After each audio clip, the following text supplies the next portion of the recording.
justice. Nigerians hearing us talk about this will be imagine, has it taken off?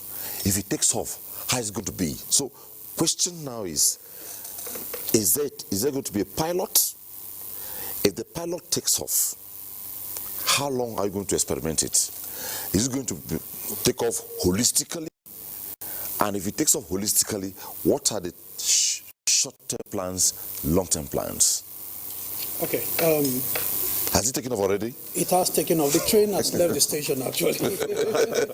So we're heading towards we're in the implementation phase right now. And it will interest you to know that a month ago, we got a marching order from the presidency to avoid any slippage regarding the Nigerian gas flare commercialization. That will tell you how serious Mr. President is concerned with this program. Now, interestingly, the Honorable Minister of State Petroleum Resources, His Excellency Chief Tim Silva, when he unveiled his 10-point priority areas, he captured that he must complete the Nigerian gas flare commercialization program, amongst others.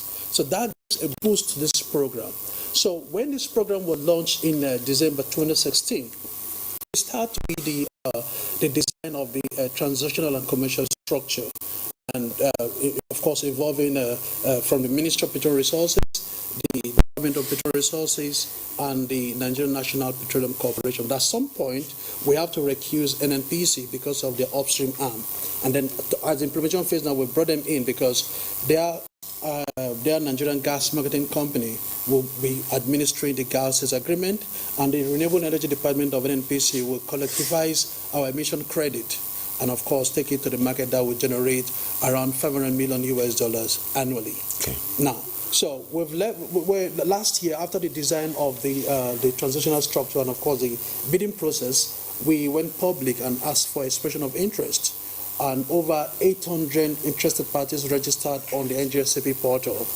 Now, after that, we now issued a request for qualification package, which is the first phase for us to see, to know those that are serious-minded, that have the registered company, and of course, they have the technology and the finance to run this project. And over 240 submitted their qualifying statement, what we call a statement of qualification.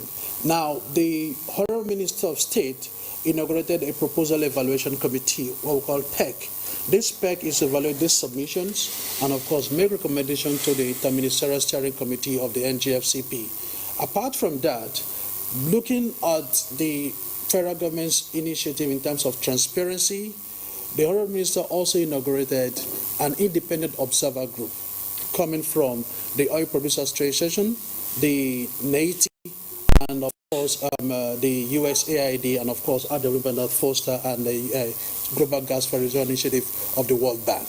And at the end of the day, 205 applicants moved to the next stage to become what we call qualified applicants, and about 32 other companies denominated of the pass mark.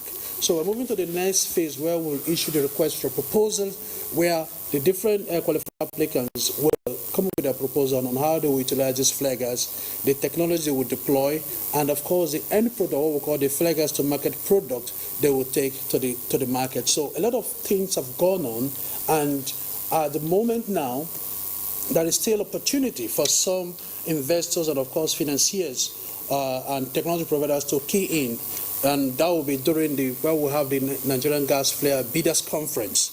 Now that Bidders Conference is where we have a networking session where there's going to be a B2B conversation, and of course where some of the qualified applicants will be looking at financial loans, soft loans, and of course in case they don't have a final decision on the technology they want to deploy, because we are looking to end-to-end solution to gas flaring.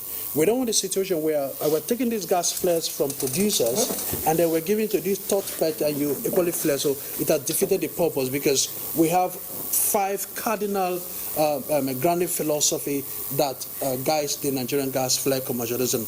Top amongst is, number 1, gas flare must be reduced. Number 2, it must benefit the Niger Delta community. Number 3, it must positively impact the Nigerian economy. Number 4, it is going to be market-driven. And then number 5, it will be attractive to investors and lenders. And then number 6, which is half a dozen now, it will not disrupt oil and gas operations. Remember, we're still relying on crude oil, for example, to maintain the economy. So looking at all of these issues, we are seeing a situation where all the negatives, we will reverse all the negatives and convert them to positives. Now, like your reporter did mention, we are number 7 in the League of Gas Flare Nations globally. Now, like a typical football league, we don't want to be in that league. We want relegation in that League of Gas Flare Nations. So we're trying to reverse all the negatives. For instance, the gas that we flare on an annual basis, we lose over $1 billion US. The NGFCP is going to reverse this, so there's going to be GDP impact of $1 billion US to the nation coffers. Okay. In doing justice to this topic tonight, which is harnessing Nigeria's gas for world,